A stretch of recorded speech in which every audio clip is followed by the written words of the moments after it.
Yes, I have a question. The laws about having cameras in school are kind of sketchy. I'm just wondering if they ever come in contact with problems with high schools installing video conferencing. What was the And question? I'm sorry, I didn't hear that. I was talking about having video cameras in schools. The laws are kind of sketchy about that. Right. And I was wondering if you ever encountered any problems dealing with that in the high school You mean environment. video cameras as in physical security to watch, Like or you have to the do? video conferencing and all that. I remember we were talking about that with the IT administrator at my school. Right. Yeah. And he was very wary about anything that has to do with video cameras in the school. And I was wondering, have you ever run into any problems with that in the laws in the state and all that? So no, I haven't. And a lot of schools have, distance learning implemented in their schools. Duke University actually did a massive implementation where they designed a complete a lecture room, to do something like that. But with Cisco, a lot of our products are highly secure. So we instate military grade encryption where people can't actually, get into your conversation unless they're invited. Even with, tampered equipment where they've excelled in going beyond the firewall to actually do that, it's still, highly secure. So I haven't seen that in the entire state of Maine. They gave students in middle school and high school each a Mac laptop. And so all of those students have Apple laptops with cameras, and they can iChat and do things like that. I think that it's one of those things, some people have, a tougher time adopting to do that, but in the end, I haven't seen anything. It may be out there, but I don't know. Hey folks, I'd like to just interject. Yesterday when we hosted the Maryland State Department of Ed, what we actually were showcasing was how video impacts educational pedagogy. And we had one of our product specialists, David Marks, do a presentation. And in his entry, he talked about the state of video in education and in business. Right now, there are 5 billion network devices on the internet, which includes iPhones, iPads, and video-enabled phones. We have 1 billion online video users. By the year 2014, video will make up 91% of users on the internet, and business video traffic will grow 10 times by 2014. And by 2020, there will be more than 22 billion network devices that will have video capability enabled. And we had a presentation by an educator who showcased how he's implementing technology using video from a distance learning perspective. And as the Academy program grows and evolves, we're going to be integrating video technology into our curriculum content as well, because we want to teach students how to capture, transform, and share video accordingly. So I think it's all about demonstrating the positive aspects of using video in education. There was a lady that had a question earlier. Do you want to ask your question? Commission. Do you guys work on commission for those who are involved in sales? Yes. Okay, because you mentioned about paying for your car, and I that was the key. And then the other thing too is I work in a big corporation downtown. I wouldn't say the name, but do you guys track your time? Track our time? No? No. Oh, gosh. I told you. No, that would be really sad. I told you I don't have time to make my kids supper. We don't have Or to the track our hours? time. Okay. Next question, Mike? I just have a question, a general question that I think the Academy students might be interested in. One thing that stands out in my mind from the presentations today is that you all have come to technology from different backgrounds and different educational backgrounds. And I think that one of the key messages that we need to get to our Academy students is that IT is in all different industries. And so if you have an interest in finance, military, whatever, then you should pursue that industry, but also from an IT perspective. So I just wondered if you could speak to that a little bit. Okay, questions? Yes. Oh, I think you wanted Oh, to. yeah. Sorry. That's okay. I mean, I focus on retail, right? So right now I have Staples and CVS. You get SLED. So Yeah. it's all a different, and I've had in the 10 years I've also worked in healthcare.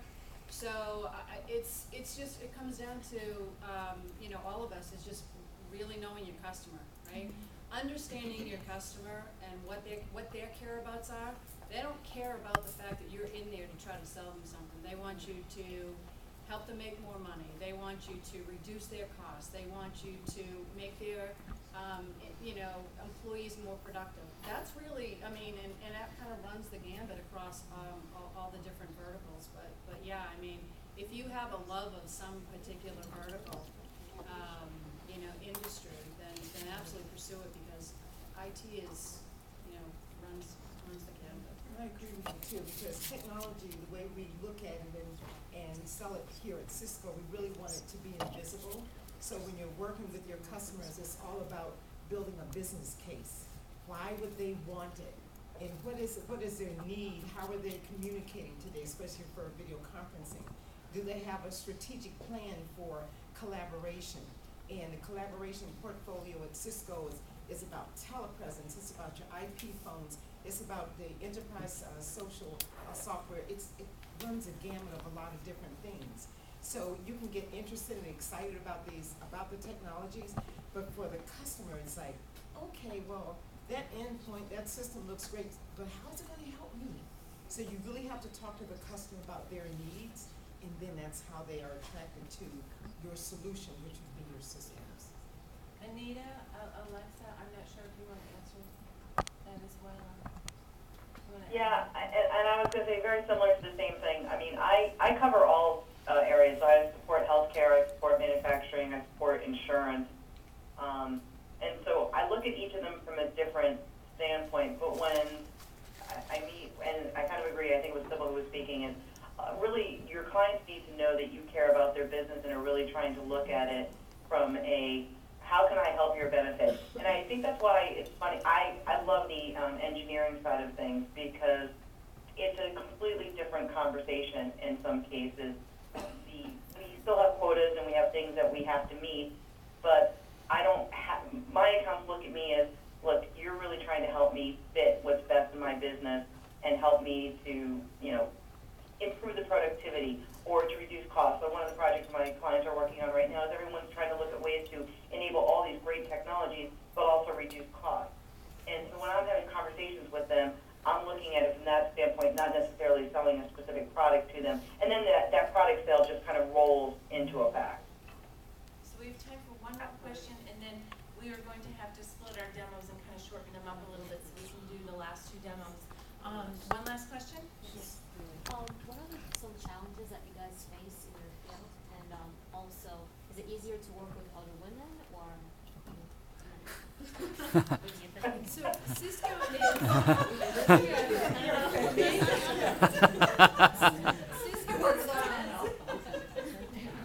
Cisco's 77% male. So this is probably the most, this is hands down the most amount of women I've ever seen. Me too. I'm on a team of 20-some people, and there are 2 women, and the rest are guys.